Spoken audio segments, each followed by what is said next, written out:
எல்லாருக்கும் நமஸ்காரம். நான் நாமதி சுந்தரராஜன். சுந்தரகாண்டம் டெய்லி பார்த்துட்டு வரோம்.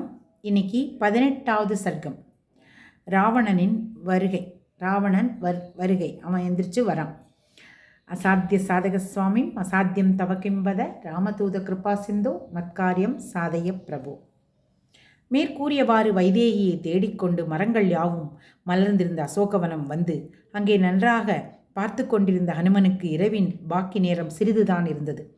அந்த பின்னிரவு நேரத்தில் பிரம்மரக்ஷஸ் என்ற இனத்தைச் சேர்ந்த பிராமண ராட்சசர்களின் வேத கோஷங்களை ஹனுமான் கேட்டார்.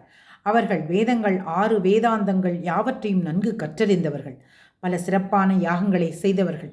அதே சமயம் மங்கள வாத்தியங்களாலும் காதுக்கினிய நாதங்களாலும் தடந்தோள் வீரன் தசக்ரீவன் மகாபலவான் ராவணன் தூக்கத்திலிருந்தும் விழித்து கொண்டான். ரத்னங்கள் பதிக்கப்பட்ட தங்க தோரணங்களை கொண்டிருந்த வீதிகளை பார்த்து கொண்டே ராவணன் அசோகவனம் வந்தான். ராவணன் நடந்து வருகையில் நூற்றுக்கணக்கான நங்கைகள் அவனை தொடர்ந்து வந்தார்கள். அங்கு சில மங்கையர்கள் தங்கப் பிடி போட்ட தீவர்த்திகளை பிடித்திருந்தார்கள். சிலர் கைகளில் சாமரங்கள் இருந்தன. ராஜஹம்சத்தை போன்றிருந்த முழுமதி போன்ற ஒளியை கொண்டிருந்த தங்கத் தகட்டினாலான வெண்கொற்ற கொடியை இன்னொரு மங்கை ஏந்தி கொண்டு பின் நடந்தாள். அனைவரும் அரக்கவேந்தன் நடந்து சென்றபோது அவனை பின்தொடர்ந்தார்கள். அவர்களுடைய பர்த்தாவான மகாபலவான் ராவணன் சீதையின் மேல் கொண்டிருந்த மோகத்தால் தன் நிலை குலைந்திருந்தான். அவன் காமம், அகங்காரம், மதம் முதலியவற்றோடு கூடியிருந்தான். அவன் கண்கள் வளைந்தும் சிவப்பாகவும் இருந்தன. வில் அம்புகளை விட்டுவிட்டு மன்மதனே நேரில் வருவது போல அவன் இருந்தான்.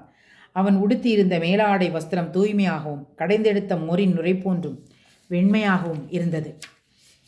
அவன் தோள் வழியில் சிக்கியிருந்தது. நழுவியிருந்த அந்த மேல் வஸ்திரத்தை அலட்சியமாக இழுத்து தோளில் போட்டுக்கொண்டான்.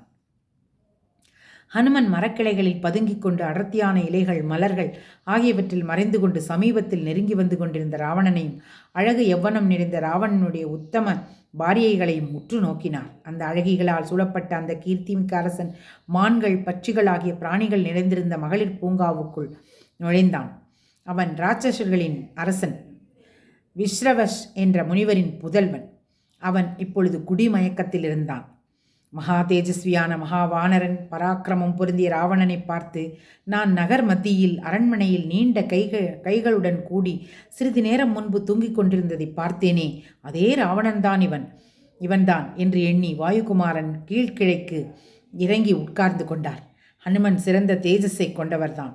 ஆனாலும் அவருடைய தேஜஸை ராவணனின் தேஜஸ் தூக்கி எறிந்து விட்டது. அப்பொழுது ஹனுமான் அடர்த்தியான இலைகளுக்கு நடுவில் மறைந்து கொண்டார்.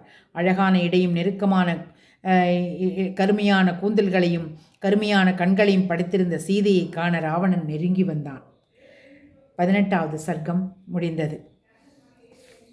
மனோஜவம் மாருததுல்யவேகம் ஜிதேந்திரியம் புத்திமதாம் வரிஷ்டம் வாதாத்மஜம் வானரயூத முக்கியம் ஸ்ரீராமதூதம் சிரசா நமாமி. தேங்க்யூ.